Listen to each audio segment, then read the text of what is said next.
question goes something like, Jesse and Margot walk into a movie theater. What functional change is going to happen to their vision as they move from a lighted concession stand to a dimly lit theater? Usually when I remember something that detailed, there's a reason for it. Yeah. So, anyways. So what are the changes that are going to happen? There's two big changes that are going to take place. One's going to be kind of quick, and one's going to take a little bit longer. Rely on their rods more. Yeah, so their rods. So their rods will become kind of their main source of vision. It's not necessarily a functional change, but just the cones can't work as well in low light, right? So when I turn off the light, see how this affects our camera. Everything looks a little bit more grayscale, right? I look at the chair, it doesn't really look brown anymore. To me, it looks more just, there's some brown in there, but kind of dark grayish, right? Because my cones can't work very well, so I can't get those sharp colors anymore.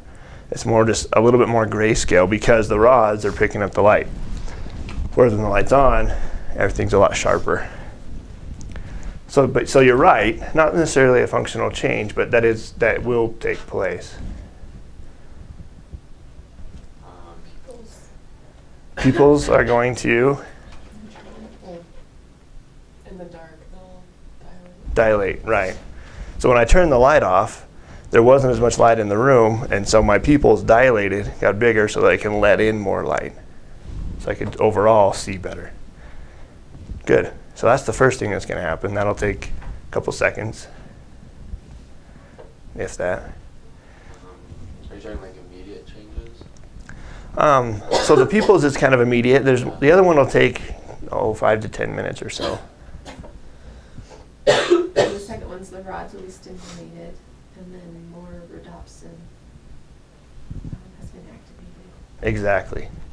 Exactly. So the pupils are going to dilate, and more rhodopsin will be activated.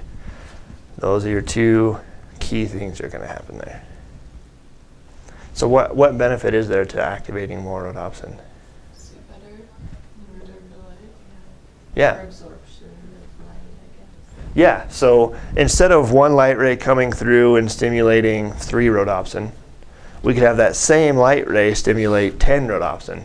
And so we get a stronger action potential to the brain, which means better vision, right? So random fact, that's why pirates wear eye patches. I think, have I told you guys that before? Yeah. I never know who I've told and who I haven't.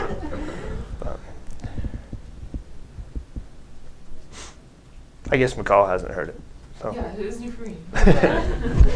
No, but the reason they do it is so that they have the eye patch on, right? So one eye is already adjusted to the dark, so they jump on the other ship, douse all the lights, flip the eye patch up, and now they have an advantage.